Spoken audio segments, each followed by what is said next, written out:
Hello and welcome to tonight's Storyworks Roundtable. We are talking about point of view, specifically first person point of view. So it's a big topic. Let's start with opening thoughts. I'm just going to keep it really general. And then we'll get the ball rolling and dig in. Kathryn? I think this has been used a lot lately in young adult fiction, specifically like a lot of post-apocalyptic fiction. The young adult series have just exploded, and first person seems to be their point of view of choice. I've read a lot of them until I got tired of all the same tropes and stopped reading them. But I think it's really useful in that specific genre. I really appreciate it because I think what it does is it takes the distance between the character and yourself sometimes and just and takes it away, and so you're living every single moment. They also use present tense a lot, but first person just narrows that gap and brings you right in with them, right into their thoughts. And it's for things like that, especially post-apocalyptic and adventure stories and things where you're on this ride with the character and you want to know exactly how they're feeling and where their emotional ups and downs are. It's really, really useful tool. So you said you got tired of all the same tropes. So do you think it's being overdone? I think there are a lot of them. There's a lot of all sorts of genres that have tropes like that. If you allow yourself to read only one genre for a length of time, and then sometimes you can get a little inundated with it. And when you start guessing what's happening before it happens, because you're like, oh, and now this is going to happen. I just had to take a break. Yeah. I'll say. Yes. Okay. Now I want to ask you if the books are formulaic, but I think I'm going to move over. But yes, but right. But if that's what you like and that's what your favorite genre offers. Okay. Right, so exactly. I think a lot of genres are like that. True. Robert, your book is first person. So yeah, and it's challenging, I think, to write. And for me, I know not all authors believe that. Some have specifically told me it's their preferred writing style, and I agree with Kathryn.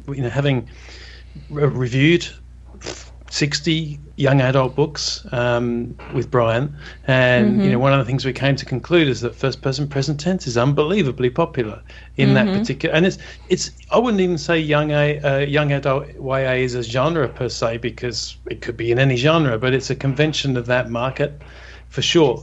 And the big ones, the Twilights, the Hunger Games, etc.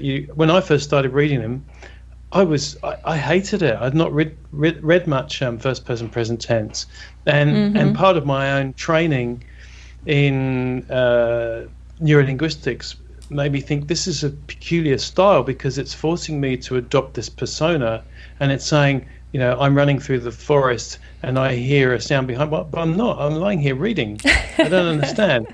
And so it split me until I became able to, I suppose probably just let go and become, and as Kathryn says, there's no closer point of view.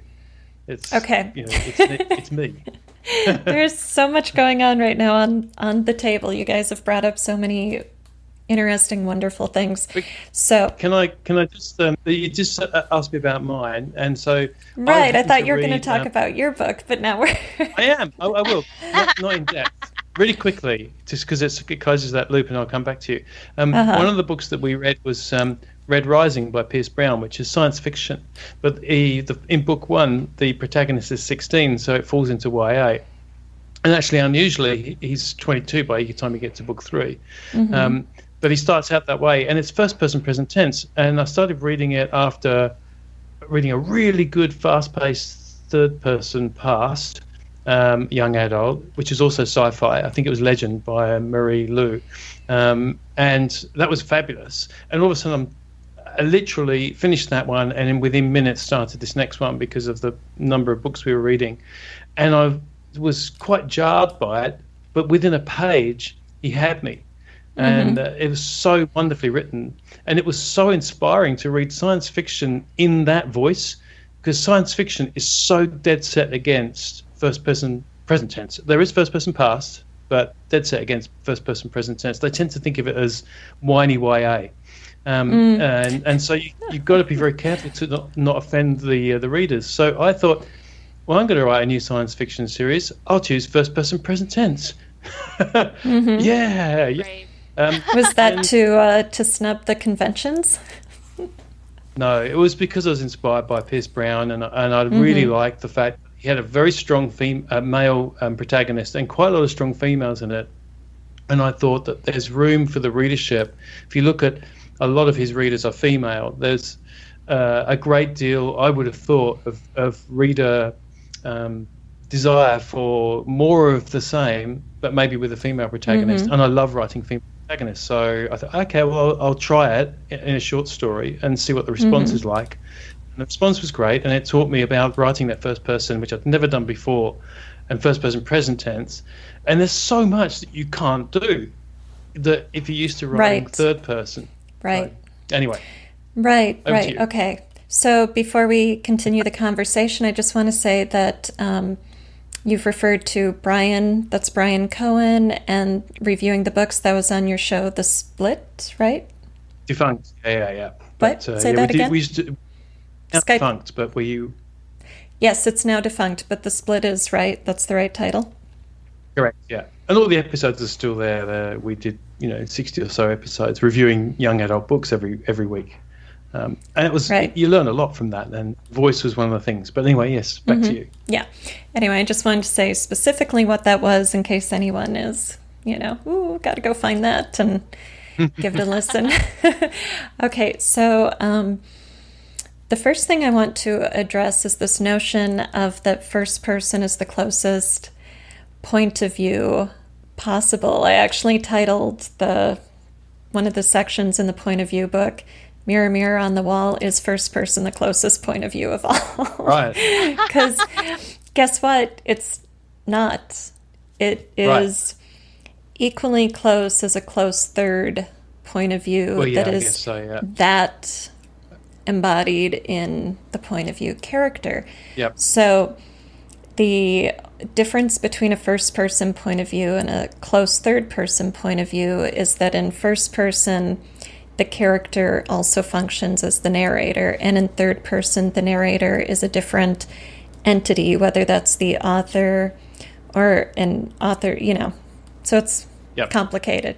But so to keep it simple tonight, different person, same person functioning as narrator. However, in the first person point of view, unless you're writing in first person present tense, which is what makes it so challenging, you need to have your character split into two people. So there's the character who's the doer on the stage of the page, the now character acting in the plot. And then there's the character from a future point in time telling the story to the reader. So even in first person, you still have a narrator with distance and perspective and hindsight and maturity. That can be a narrow gap or a great gap, depending on your chronological distance between narrator and character. So you set yourself a great challenge going for first person present tense, Yes, I mean, it's interesting because at least the reader's going to know, well, the character didn't die.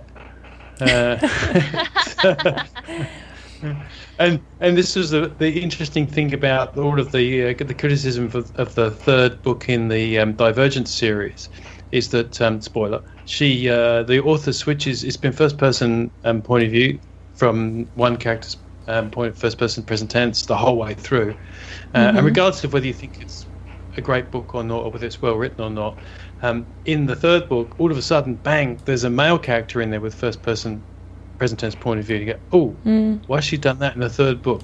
Well, there's a very good reason for that, and it may have something to do with the demise of the certain other person. Because it's pretty hard to finish the book if your narrator's dead. Pointed at my head. Yeah, that's right. It's a bit of a problem. Yeah. I think I haven't written much in first person. I think it's mostly just because the genres that I like to read in are primarily third person genres. And I don't know why that is. I think I would probably have a lot of fun writing in first person because you do get to go so deep into the character. I mean, you get to do the same thing in the third person, but having that immediate access to emotions is intriguing, and to be able to really speak with the voice of the character immediately in that moment. You can do it with the past tense, obviously you have that distance still. But I mostly write in third person a little more limited. So having that first person is just like a barrier I haven't crossed yet. I've never done it. Right. Well, and again, I think it's so interesting that people assume that if we're in first person, we're getting a more emotive experience on the page, but that's not true. There are a lot of first-person stories where the character really isn't a good narrator. Not every character can tell his own story. And, what you lose by having a first-person narrator when it's not a character who functions well as a narrator is a sense of perspective and scope. The story starts feeling myopic, like you can only see what's right in front of this character's face. And you miss out on a lot of the world, the action, the drama, stuff happening around and beyond when that character as narrator isn't able to pull back, which is why we need the narrator to be at a different point in space and time so that you can sort of look back and say, I now realize I have learned, I see this, and kind of play with the boundaries of perspective by showing things that the character doing might not really even be aware of. Right. And at the same time, you're walking the tightrope of playing by the rules of what can this character tell the reader, because the character's not omniscient.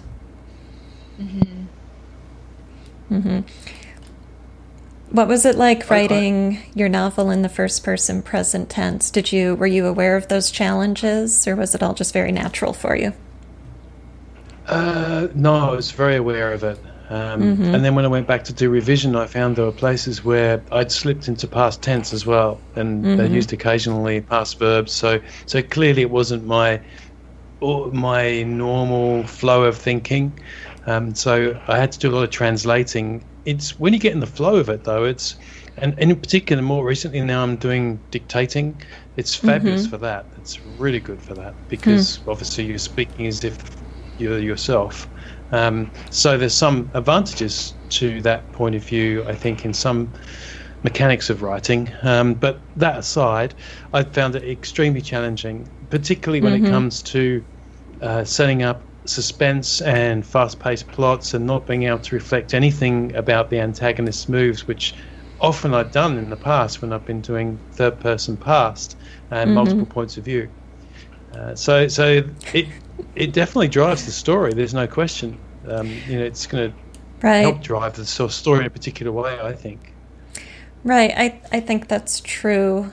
And again, the caveat is if you've got a character who can function as a narrator, and yours does. Indy is a really qualified narrator. She shows us the lay of the land. She tells us who's on the stage of the page and who's doing what. And we never suffer clarity because we're in her head looking at the world through her eyes, or because we're in the present tense and we can only know what she knows up to this point in her life. We can't know anything with hindsight, which for anyone who hasn't tried writing in first-person present tense, these can be really fun challenges to take on.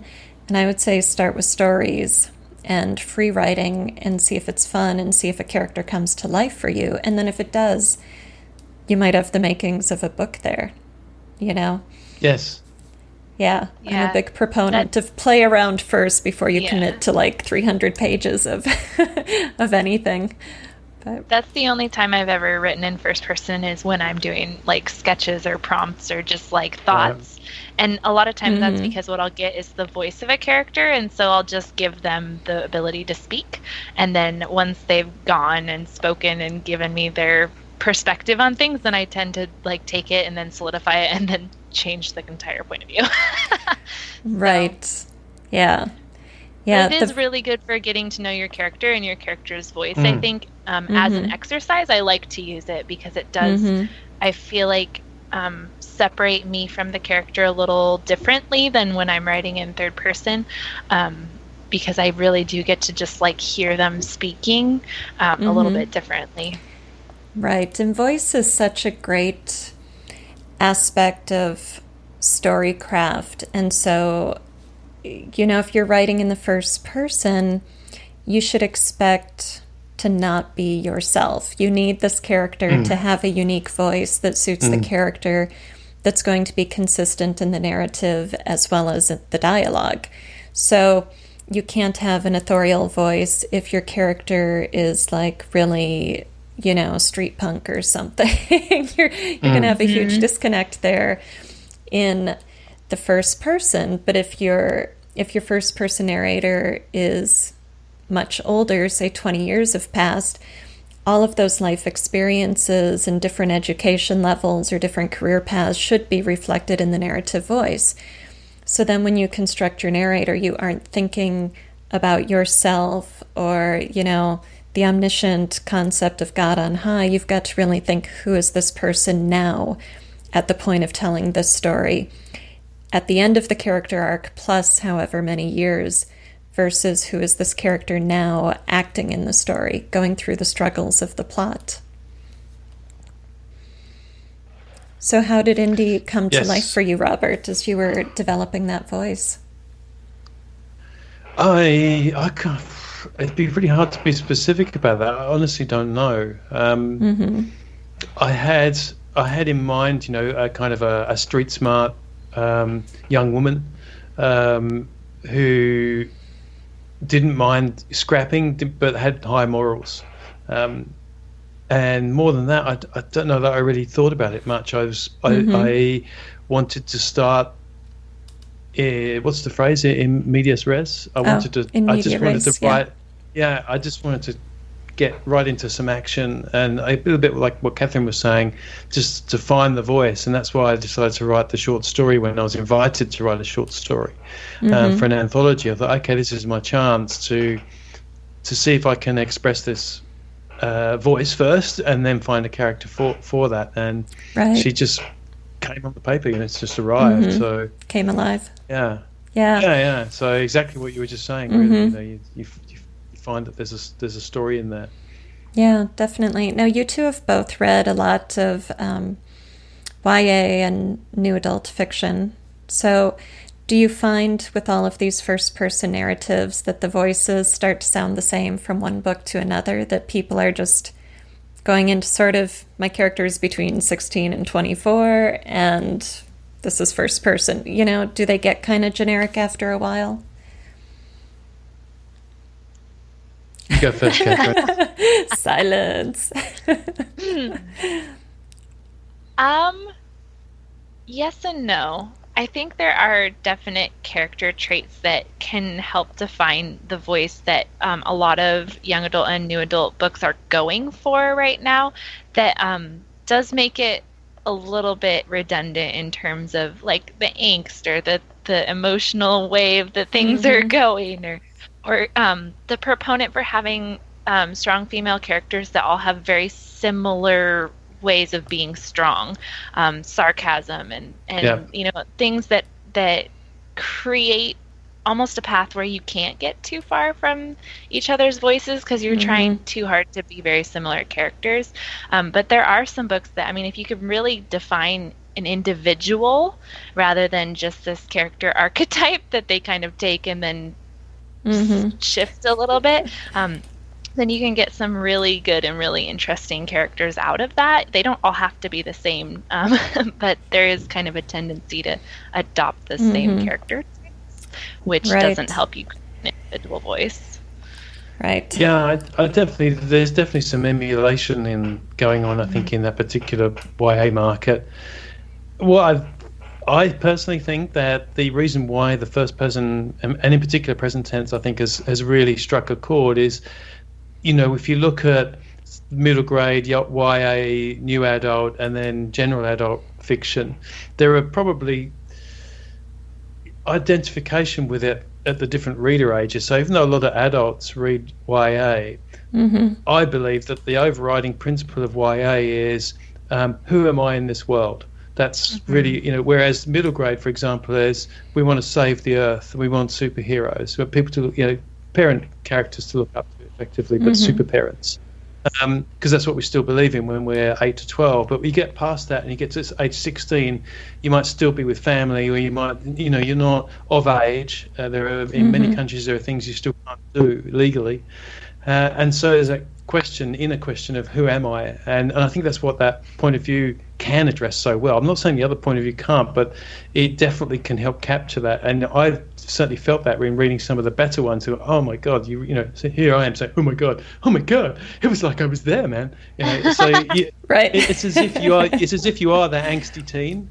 And I think that's what attracts adults as well, is that somehow you're sort of still reliving that part of you that still wants to find who you are.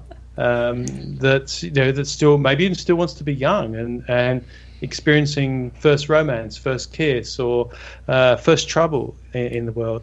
But the differences that can exist. One of the best books I read was All the Bright Places by Jennifer Niven. Have you read that, Kathryn? No, I have not. I think that's the one. It's fantastic because it's dual POV. Both first person, both present tense. I'm pretty sure they're present tense. One male, one female. And the difficulty, I think, as I referred to, say, with Divergent, one of the issues in the last book is that neither voice sounds particularly different. So the male POV that she introduces sounds just like the whiny female that you've been following for 2.5 books. So it's a bit tricky. So she gets around it by having them labelled as chapters, with the person's name at the top of the chapter, so you know who it is you're supposed to be reading.